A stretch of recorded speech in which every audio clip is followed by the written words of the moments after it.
बुलेटिनच्या सुरुवातीला बातमी आहे राज्यातील पूर परिस्थिती संदर्भात। राज्यातील पूरस्थितीवर प्रशासन लक्ष ठेवून असल्याचं मुख्यमंत्र्यांनी म्हटलंय।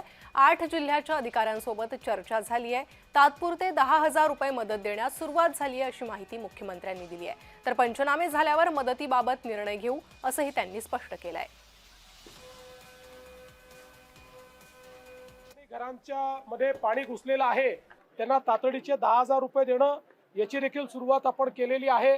ठिकठिकाणी लोकांना किट्स राशनच्या द्यायच्या याची सुरुवात झाली आहे। अन्नधान्य याची देखील सुरुवात आपण केलेली आहे।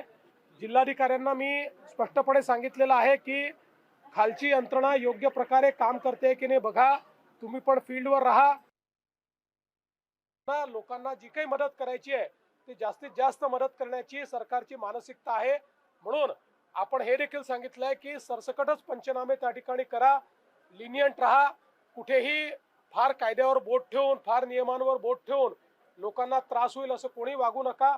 त्यामुळे त्या संदर्भात एकूण सगळ्या नुकसानीची माहिती आमच्याकडे आल्यानंतर अधिकची काय मदत करायची आहे त्याचा निर्णय सरकार करेल।